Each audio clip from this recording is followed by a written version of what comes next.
अंजलि एक बहुत बड़ी कंपनी में नौकरी करती थी और अपनी मेहनत और लगन से और अपने सीनियर्स के सहयोग से उसकी उन्नति होती चली गई और वह मैनेजर बन गई। कंपनी के अधिकारियों ने जब देखा कि काम बढ़ रहा है तो उन्होंने एक और मैनेजर को नियुक्त किया जिसका नाम अनीता था। अंजलि ने जब देखा कि उसके बराबर के पद के लिए अनीता का चयन हुआ है तो उसको बहुत बुरा लगा और वो सोचने लगी कि अब कंपनी में उसका महत्व कम हो जाएगा। उसको अपनी सुरक्षा का डर सताने लगा क्योंकि अनीता कंपनी में अभी नई आई थी, इसलिए बहुत से कार्य संबंधित बातें वो अंजलि से पूछती, लेकिन अंजलि उसको सही से कुछ भी नहीं बताती थी और उससे सही ढंग से बात भी नहीं करती थी।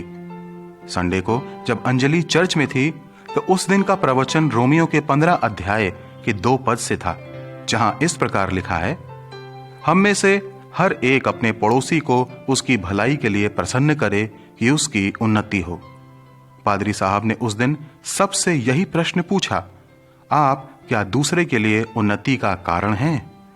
इस प्रश्न ने अंजलि को सोचने पर मजबूर किया और उसने अपने को जांचा और परमेश्वर से अपने उस व्यवहार के लिए जो वो अनीता से कर रही थी क्षमा मांगी। अगले दिन ऑफिस पहुंचते ही उसने अनीता से अपने अब तक के बर्ताव के लिए सॉरी बोला और दोनों एक दूसरे के गले लगे और तब से दोनों घनिष्ठ मित्र बन गए। आज आपका व्यवहार अपने कार्यस्थल में और परिवार में कैसा है? क्या आप दूसरों के लिए उन्नति का कारण हैं?